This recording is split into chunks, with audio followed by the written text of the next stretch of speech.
ఆషాఢ మాసంలో వచ్చే అమావాస్య సందర్భంగా ఎలాంటి పరిహారాలు పాటించడం ద్వారా సకల శుభాలను సిద్ధింపజేసుకోవచ్చో నేటి పరిహారాలు పరిష్కారాలు అనే అంశంలో పరిశీలిద్దాం.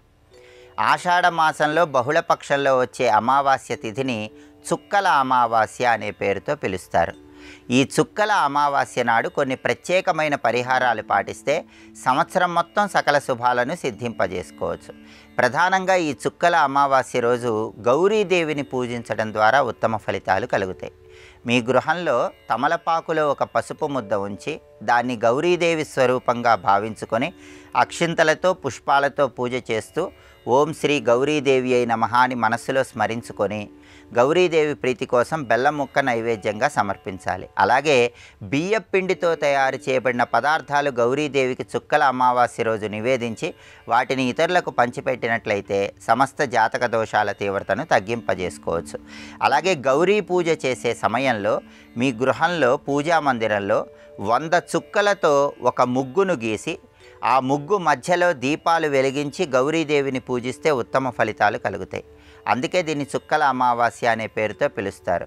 అలాగే ఇలా 100 చుక్కలతో ముగ్గు వేసి మధ్యలో దీపాలు వెలిగించినప్పుడు కొన్ని దారపు పోగులు ఆ చుక్కల ముగ్గు మధ్యలో ఉంచి గౌరీ పూజ పూర్తయిన తర్వాత ఆ దారపు పోగులు మహిళలు ధారణ చేయటం ద్వారా గౌరీదేవి విశేషమైన అనుగ్రహానికి పాత్రలై సకల శుభాలను సిద్ధింపజేసుకోవచ్చు.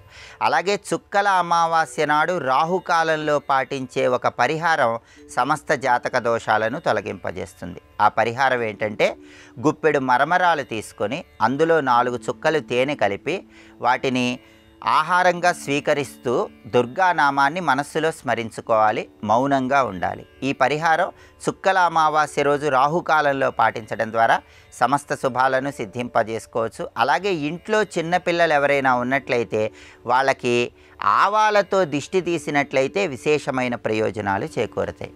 ఈ ప్రత్యేకమైన పరిహారాన్ని పాటించాలి. అలాగే అమావాస్య తిథి ఆదివారంతో కలిసి వచ్చింది, చాలా శక్తివంతమైనది.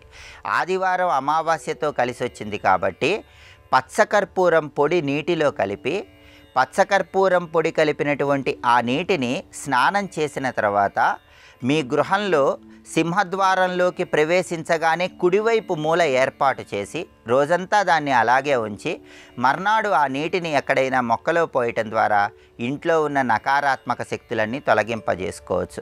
అలాగే ఆదివారంతో కలిసి అమావాస్య వచ్చింది కాబట్టి సాయంకాలం పూట ఇంటి ముందు ఒక ప్రత్యేకమైన దీపం పెడితే నరదృష్టి, శత్రుబాధలు వీటన్నిటిని తొలగింపజేసుకొని సకల శుభాలను సిద్ధింపజేసుకోవచ్చు.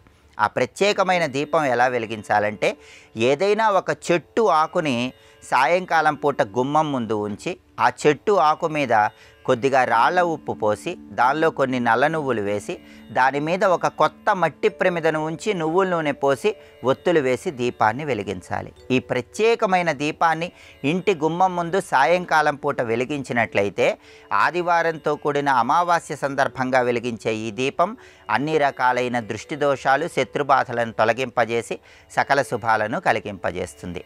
ఆషాఢ అమావాస్య చుక్కల అమావాస్య ఆదివారంతో కలిసి వచ్చింది కాబట్టి ఈ పరిహారాలు పాటించడం ద్వారా సంవత్సరం మొత్తం కూడా దృష్టి దోషాలు లేకుండా, శత్రుబాధలు లేకుండా సకల శుభాలను సిద్ధింపజేసుకోవటానికి ఈ పరిహారాలు విశేషంగా సహకరిస్తాయి.